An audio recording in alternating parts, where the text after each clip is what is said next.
Now joining me, we have the author himself, Albert Rudat-Simburwa, a social and political analyst in Rwanda. Thank you so much, Albert, for joining us on the conversation. Getting me and picking the interest for it. Absolutely.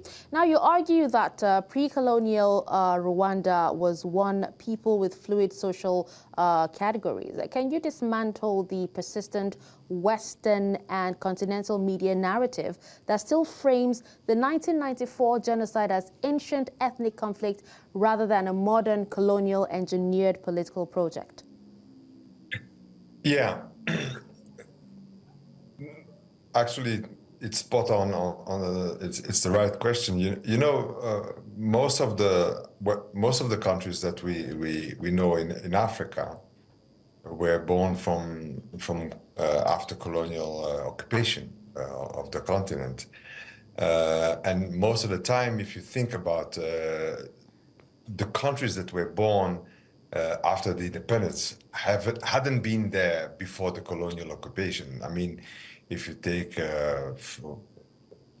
any country, sub-Sahara, you take Uganda, it used to be a British colony, which was in fact a reservoir of exploitation for Europeans. Or Congo, it was created by one man.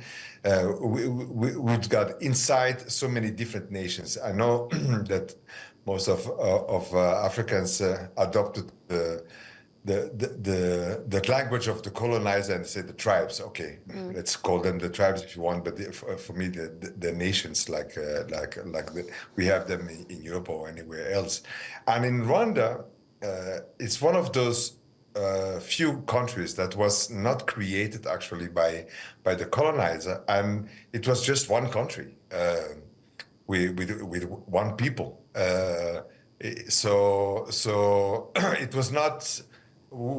So when you say ethnic problems or ethnic clashes, that would mean that you have two ethnical groups clashing, and an ethnical group is an ethnicity is defined by a language that is different from another ethnical group, different culture and all that. But in Rwanda, it's only one. I mean, everyone speaks Kinyarwanda, and those groups that were defined, the Hutus and the Tutsis, in fact, were like you were putting it in your introduction, they were just social organizations inside the Rwandan society. So the colonizers, when they arrived,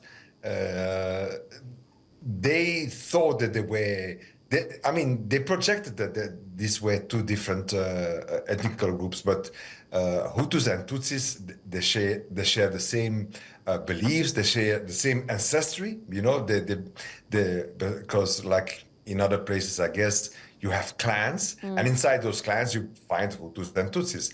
But it's really the Belgian who came after the German, who decided to really make it distinct groups, and they created identification cards, IDs, and they in fact decided who was Tutsi and who was Hutu. So this thing, the Rwandan society actually hadn't been able to oppose it, and when Rwanda, that was not really a colony, actually, it was a protectorate that was given to Belgium after World War I to in fact modernize.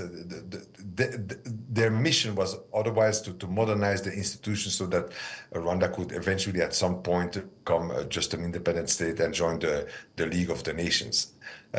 So this thing, in fact, because there was so much resistance in Rwanda, and that they wanted, in fact, the Belgian out, the Belgian created a coup and installed their first regime. And this thing that they had put in place there, this distinction between Hutus and Tutsis, became something that had Okay. started and that would in fact lead Rwanda to a genocide 30 years later. All right, now, And just before we just have a few more minutes, but then you can continue. But let me just ask this question. yeah. After 30 years, many outsiders are still asking why Rwanda cannot move on. Yet we see that the country has one of the highest growth rates in Africa and a generation that identifies solely as Rwandan.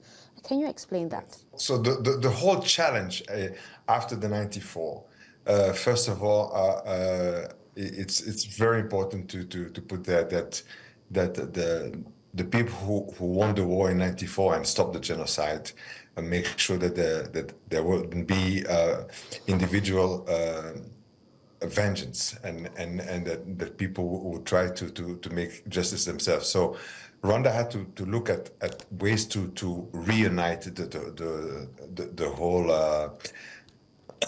the whole society. But why it is important to remember is indeed because we had the craziest situation where you would have like a husband killing his wife and his children, or the wife killing the husband, or the neighbor killing the neighbor, and all of that. So for these people, it was very important that Rwanda went through it and accepted what had happened, and especially to forgive, because these were people who had lived for centuries together, and there was a memory, and we had to tap in that memory. So why it is always annoying to hear when a fellow African tells you, "But can't you just move on?" No, it's not about moving on.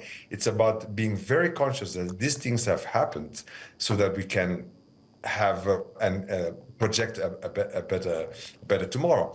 And as you can see, you might know about Rwanda. Well, Rwanda has been doing incredibly well ever since '94. Rwanda recovered and is now a very dynamic society, and it's getting more I would say it's unified, but it has to be like that beyond. There's no way to return to that level of inhumanity. Okay. So that is why it's important. All right. I really wish we had more time to speak on this, I because understand. it But was thank you for the really, time. yeah, Thank but you. it Yeah. was quite an eye-opener. Thank you so much, Albert Rudat-Simburwa, for joining us and speaking on this.